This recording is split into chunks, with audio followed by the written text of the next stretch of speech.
So, hello everybody, another walk home, another quick video. I was going to do a video on the Epstein files and how we went through a similar situation in Ireland with regards to similar cases. But I might leave that until next week and we just see how those files pan out, because it's still an ongoing story. But today I thought we'd talk about Donald Trump's climb down from Minnesota. So with all great amount of love and respect to the people of Minnesota, you played a stormer, well done. And going out protesting, recording, boycotting, giving the cold shoulder to ICE agents, even though they're armed to the teeth and more than willing to use those guns on your own population, just goes to show the real power of people when they come together. As has become tradition in my videos when I post online, I try to relate this back to something in Irish history. We've had many situations and many occasions in our history that protest and boycott actually worked quite well for us. Most people wouldn't know this, but the actual word boycott comes from the name of a gentleman named Captain Charles Boycott, who was a land agent in the west of Ireland in County Mayo, just at the time where we were engaged in we'll say civil disobedience against the British, just after the famine. What had happened was that due to a number of laws and policies made by the British throughout the 1700s, the land of Ireland was predominantly owned by British or Anglo-Irish landlords. This wasn't a good situation and was made even worse during the time of the Great Potato Famine from 1845 to around 1850, when the tenants and Irish people living on smaller farms were hit very heavily by the fact that a blight came into the potatoes, which was the only food really we can grow here that would be able to feed a reasonable sized family if you had a very small farm.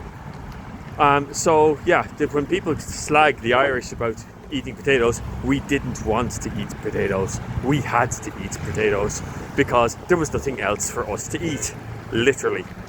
So when the potatoes all died out due to a fungus coming into the potato crop in Ireland, we basically had nothing to eat for about 2 or 3 years, and this caused a massive amount of starvation and hunger across the island, as well as a massive amount of people emigrating.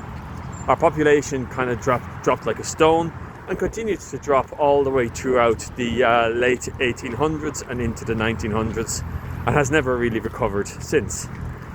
But anyway, getting back to the main part of the story, as a result of the potato famine, the Irish who were left behind started organising themselves to regain control of the land. They did this by various different means, mostly by protests, by civil disobedience, as I said. Yes, there were some violent incidents involved, but after some time, the British decided to give the Irish large loans to help buy their lands back. Lands which had been basically confiscated from them a century before. During the course of this period, there was one particular land agent who was basically an agent of the landlords who lived in London and Britain. And his name was Captain Charles Boycott. He was a particularly nasty character, well known for kicking people off their land, even if they were just behind on rent by a very small amount. And what happened in his area was that the local people organised themselves and ignored him. Just completely ignored him. It got to the stage he couldn't buy food from the local area. He couldn't engage in conversation. He couldn't even go and collect the rents. The local police also followed suit because they were people from the local area itself. And even calling in the British Army didn't help, because when the army soldiers arrived, they'd realised they'd left their tents back in Galway, a city that would have been about 30 or 40 kilometres away. And these tents, they couldn't buy any more tents because the local people wouldn't sell it to them. So it worked. In the end, it actually worked. He had to give up his job, and he was replaced by an individual who was much more amenable to the local people. And ever since that point, his name has gone down in infamy as being associated with people just basically treating other people out like a pariah who have caused problems in their society. Of course, this tactic has been used all over the world. It was used many times in Ireland, and was also used in India. And I've often suggested online on YouTube videos in the comment section that it should be used against ICE. I know you don't know who these ICE people are because they're masked, but it'd be very easy. It's quite easy to find out. And besides, there are ways of boycotting these mass agents while they're going around doing their duties. It's not direct civil disobedience, but at least it is something that would cause them to get the cold shoulder from the population.